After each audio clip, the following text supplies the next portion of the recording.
sou Larissa Rezende, sejam muito bem-vindos ao Dimensão Cultural, o lugar no universo onde filmes, séries, livros e games se encontram. E hoje vamos continuar falando sobre House of the Dragon porque a série tá sinistra. Sério, eu não tenho palavras pra expressar o quão incrível foi o último episódio. Chegamos ao 6º episódio que inicia a segunda fase da série, ou seja, a gente teve uma passagem de tempo entre o 5º e o 6º episódio de 10 anos e, consequentemente, tivemos a mudança de elenco. E a situação tá pegando cada vez mais fogo. A relação entre a Rhaenyra e a Alicent está cada vez mais tensa e a gente já vê isso logo de cara no início do episódio, pois a Rhaenyra tá em trabalho de parto do seu 3º filho e assim que ela tem o filho, a rainha, a Alicent, já pede para ver a criança justamente para ver a aparência dessa criança, para ver se vai nascer parecido com o Leonor Velaryon, que é o marido da Rhaenyra. E a gente sabe que não, porque o casamento de ambos, né, é um casamento por conveniência, e os dois estão de boa. A Rhaenyra e o Leonor já se decidiram isso desde o início, desde que foi proposto esse noivado, então os dois estão de boa, e parece que a Alicent é a única que está ali perturbada com a situação, defensora da moral e dos bons costumes, né, e também analisadora de DNA junto com o Ned Stark, né, que essa galera de Westeros pira quando vê que a cor do cabelo é diferente. E aí todo episódio vai girar em torno desse assunto, porque a Alicent vai ficar bolada, porque é o 3º filho da Rhaenyra que vai nascer assim, diferente dos pais, né? E assim, é muito legal toda essa situação, todos os murmurinhos, os sussurros, essa fofoca nesses boatos que vão surgir na capital. E como os personagens principais eles vão ter, né? Como é que vai ser a postura desses personagens. O Viserys, por exemplo, né? Que, coitado, gente, ele tá caindo aos pedaços, né? Ele, nessa nova fase, não dá, não se aguenta muito, não. E depende muito da esposa da rainha pra isso, né? Mas o Viserys, por mais caindo aos pedaços que ele esteja, ele está tendo uma atitude cada vez mais forte em favor da filha. Então é muito legal, né? Ele tá caindo aos pedaços, mas ele tá indo cada vez mais contra a Alicent. Porque o Viserys, ele quer ficar cego em relação à filha, porque ele sabe que isso seria traição, ela seria condenada ao exílio ou à morte. E assim, cara, se a Rhaenyra é a herdeira do Viserys, que se dane de quem são os filhos dela, né? A verdade é essa, que quando ela for rainha, ela pode estabelecer que qual dos seus filhos vai ser o herdeiro e acabou, né? A Alicent está preocupada demais. É aquilo, gente, é a inveja que ela teve que aturar o Viserys a vida inteira, enquanto a Rhaenyra ela teve muito mais liberdade de poder escolher os homens com quem iria se relacionar, de poder explorar esse lado dela, explorar também o seu emocional, né? Ela não ficou presa, nem emocionalmente, nem fisicamente, a um casamento. Ela teve mais liberdade, então a Alicent também fica extremamente bolada com isso. E assim, gente, a Alicent nessa segunda fase, ela tá cobra criada. Ela tá muito venenosa, muito furiosa, muito injuriada com tudo que tá acontecendo. E ela tá tentando transmitir essas mensagens pros próprios filhos, né? O Aegon, que é o seu filho mais velho, ela quer botar na cabeça dele que ele vai ser rei, que é ele que tem que ser o rei, e que se ele não fizer isso, a Rhaenyra vai matar os irmãos. Cara, a Rhaenyra não mataria ninguém. E o Aegon tem uma cena em particular nesse episódio que mostra o quão imprestável ele é, né? Então, assim, cara, é sério que a galera quer que esse seja o rei. É meio, né? Que droga. Mas tirando o fato de que a Alicent criou os filhos de forma terrível, é muito legal ver a interação entre as crianças Targaryen, né? Tanto os filhos da Alicent quanto os filhos da Rhaenyra, que inicialmente eles estão se dando bem. Na verdade, o próprio Aegon fala que por ele não iria se opor ao fato da Rhaenyra ser a herdeira. Ele se ajoelharia para a irmã. E isso é muito legal porque é uma manipulação da Alicent e do Otto. São os Hightower que querem muito permanecerem agarrados no poder, né? Então nós vemos as crianças treinando os dragões e é muito bonitinho. Vemos os filhos da Rhaenyra treinando seus dragões, que são ainda filhotes, né? Não diria filhotes, eu diria de crianças, que eles são um pouquinho maiores, né? Então eles tentando mostrar que os dragões têm que obedecer a eles. Nós temos também o treinamento no pátio, na qual eles estão treinando com espada, e é uma das cenas sensacionais, pois nós vemos um tratamento completamente diferente entre os filhos da Alicent e os filhos da Rhaenyra, né? Quem treina eles é o Sir Criston Cole, o mal-amado que levou um fora da Rhaenyra no último episódio, ficou bolado e agora está no lado da Alicent.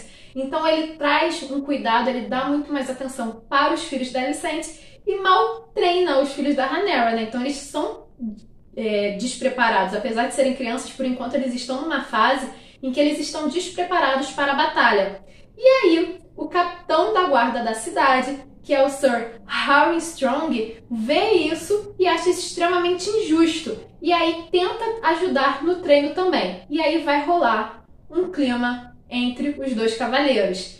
E óbvio que aí eles vão lutar e o Sir Harry vai meter a porrada no Sir Criston Cole, que eu achei uma cena ótima porque ele tá merecendo. Na verdade, é o troco por ele ter espancado um homem até a morte no último episódio e agora ele foi espancado também. Tudo bem, não foi espancado até a morte, foi mais tranquilo, mas ele mereceu sim apoiar pela sua atitude no passado e também pela forma como ele está vendo a Rhaenyra. E por que essa briga aconteceu? Porque o Sir Criston Cole deu uma indireta dizendo que o Sir Harry Strong é o pai dos filhos da Rhaenyra. E a gente sabe que é verdade, mas a gente também sabe que esse segredo não pode ser revelado, pois os dois seriam acusados de traição. Então Harry Strong fica extremamente furioso com isso, enfia a porrada nele e, como castigo, ele teve que ser despedido, demitido do cargo de capitão da guarda real, voltando assim para o castelo da família, que era Harrenhal. Ou seja, é um personagem que foi incrível,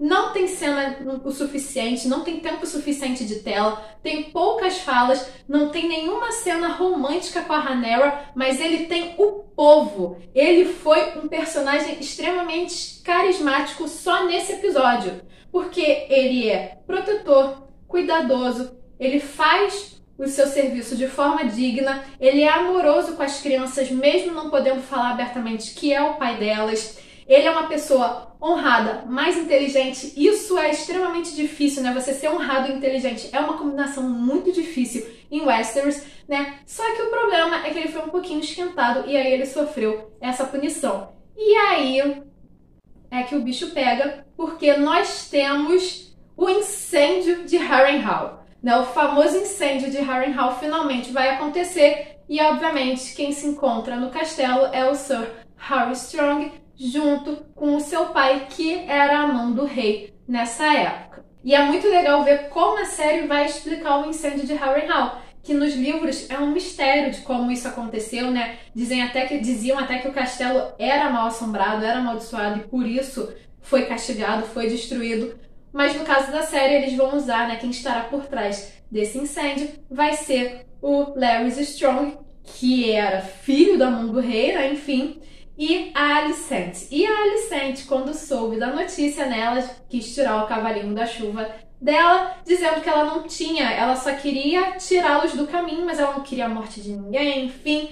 Mas depois de toda a amargura que ela soltou no episódio, não tem como passar a mão na cabeça dela. Mas além das tensões que estão acontecendo na capital, esse episódio vai mostrar um outro arco narrativo, que é justamente o do Daemon, que se encontra casado com a Lyanna Velaryon. Os dois tiveram 2 filhas gêmeas e a partir desse momento ele parece um pouco amargo com a vida, pois a sua vida não seguiu um caminho que ele queria seguir, que é um caminho de heroísmo, é um caminho muito presente na política de Westeros. O casal se encontra junto com os seus filhos, viajando pelas cidades livres de Essos, oferecendo os seus serviços junto com os seus dragões, Então, eles acabam tendo assim uma vida mais ao estilo de mercenários, A Lyanna, ela se mostra extremamente forte, ela também teve uma presença de cena incrível e ela insiste pro Daemon que ela gostaria de voltar para o Westeros, até porque ela está grávida de novo e ela queria que o seu filho nascesse na sua terra, Mas algo muito importante nessa interação entre essa família são os dragões. A gente sabe que o Daemon monta o Caraxes, mas a Lyanna monta a Vhagar, que é incrível. É a dragão mais velha que existe, ela tem 150 anos, é um dragão enorme. É extremamente legal ver, é pouca a interação que aparece entre a Vhagar e a Lyanna, mas é uma interação muito profunda, a gente sente uma conexão ali. E por conta disso tudo é que a gente tem um dos momentos mais trágicos dessa temporada, na qual a Laena não consegue dar à luz ao seu filho, né? E ela sabe que ela morreria no parto, ou morreria ela e o bebê, ou morreria somente ela, que tentariam fazer uma cesárea. Só que ela decide que ela quer morrer como uma verdadeira montadora de dragões. E aí tem uma cena completamente trágica entre ela e a Vhagar, que assim, cara, dá vontade de chorar, porque a Vhagar não queria fazer isso, sabe? É sinistro, assim, é chocante, até mesmo pro fã de Game of Thrones, porque, assim, aperta o nosso coração, né? E, assim, é muito legal também, porque a gente vê que essa série, ela tá mostrando muito a realidade de como eram os partos da época, né? Na verdade, as cenas de parto de House of the Dragon tá sendo um dos melhores anticoncepcionais da atualidade. Esse episódio foi de tirar o fôlego, porque a gente sentiu toda a tensão entre os personagens e foi até difícil de respirar. A gente prendia a respiração a cada diálogo entre os personagens. E como eu falei, essa série tá muito legal porque, além de mostrar, obviamente, as questões políticas e as cenas de luta, eles estão mostrando toda a dificuldade, o realismo de como eram os partos da época, mostrando que as mulheres também sofriam, também enfrentavam uma batalha. E assim, são cenas necessárias, não são cenas apelativas. Eu acho que a grande diferença de House of the Dragon e Game of Thrones é exatamente isso. Game of Thrones é uma série que trouxe muitas cenas de violência, muitas cenas de sexo, muitas vezes até demais, até em momentos desnecessários, quebrando a narrativa. Então, tinha, né, esse tipo de cena tinha um sentido mais apelativo nessa série. Em House of the Dragon, não. Aparece menos cenas de sexo, as cenas de violência são apresentadas de outra forma, então ela traz menos apelação e mais realismo. São cenas mais necessárias ao longo da narrativa da série. Então, essa série ela está sendo muito bem embolada, muito bem desenvolvida, trazendo um sentido muito maior de realismo em relação a como era a vida na Idade Média. Obviamente, sem perder o seu sentido, né? O seu significado, a sua representação de fantasia. E vocês, o que acharam desse episódio? E o que esperam para os próximos episódios da série? Lembrando que a Dança dos Dragões está cada vez mais perto e nós estamos indo para o episódio 7. E foi no episódio 7 de Game of Thrones que o rei Robert Baratheon morreu. Então a situação agora vai ficar cada vez mais tensa. Então deixe a opinião de vocês aqui nos comentários. Não se esqueça de curtir esse vídeo e de se inscrever no canal para continuar acompanhando as nossas aventuras. Nos vemos na próxima!